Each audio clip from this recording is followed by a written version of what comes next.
এবার দুই হাতকে একসাথে একটা খালি ক্ল্যাপ দাও। এদিকে একটা ছিল না, তালি ছিল। চলো তো আবার ট্রাই করি, শুধু একটা হবে আমার হাতের ইশারায়। রেডি? আচ্ছা, সুন্দর। খেয়াল করছো আমরা সবাই কিন্তু জড়ো হয়েছি, কিন্তু একত্রিত হই নাই।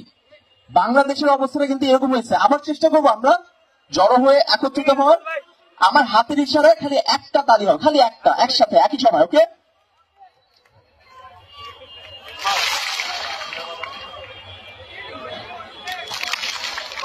ওকে, এবার আরেকটা করি। এবার তোমরা কত জোরে চিল্লাইতে পারো দেখি তো, যত জোরে।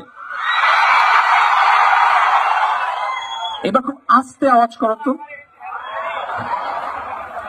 এবার আমার হাত যত উপরে থাকবে তত জোরে চিল্লাবা, ঠিক আছে? রেডি?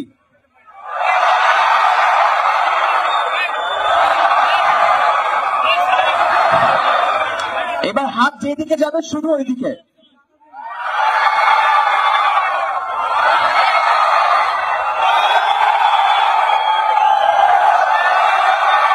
তার মানে যে কোনো যুদ্ধে কুমিল্লার মানুষ একত্রিত হতে পারবে, এটা জেনে আমরা এখন জোরে একটা হাততালি দিতেই পারি।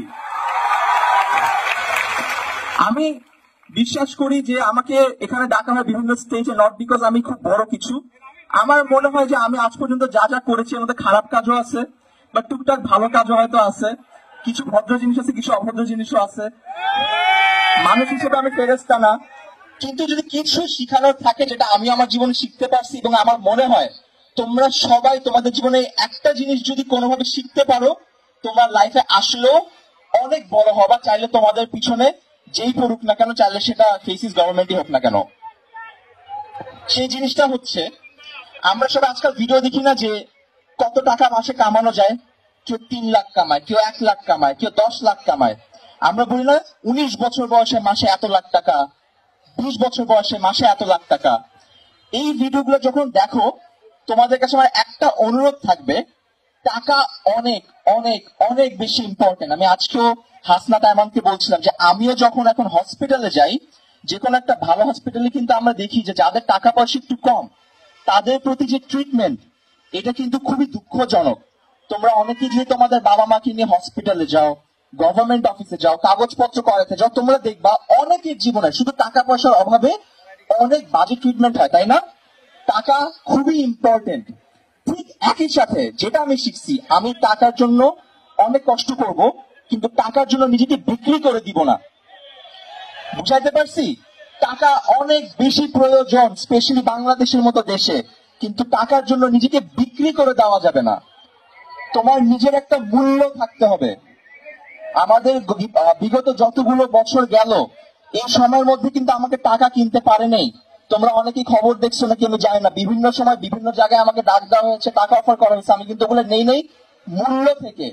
মূল্য বলতে আমি বুঝাচ্ছি, যখন তুমি তোমার নিজের একটা ভ্যালু ক্রিয়েট করে ফেলবা, তুমি অনেক ভালো একজন অ্যাকাউন্টেন্ট, অনেক ভালো একজন টিচার, অনেক ভালো একজন ভিডিওগ্রাফার, অনেক ভালো একজন ডিবেটার, যেখানে তুমি যে কোনো স্কিল অনেক ভালো হবে। আয়মান বলতেছিল না, আর্টিফিশিয়াল ইন্টেলিজেন্স, অ্যানালিটিক্যাল হইতে পারো, এক্সেল শিট হইতে পারে, প্রেজেন্টেশন হতে পারে, যে কোনো কাজ তুমি যদি অনেক ভালো করতে পারো, তোমার ভ্যালু ক্রিয়েট হবে।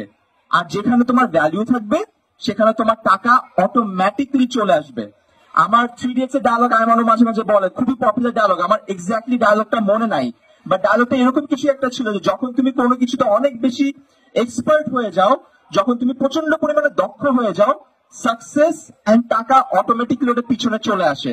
সো নিজেকে বিক্রি করে টাকা আনতে যাও না, কারণ যখন তুমি নিজে বিক্রি হয়ে যাবা, তোমাকে আর কেনার কেউ থাকবে না।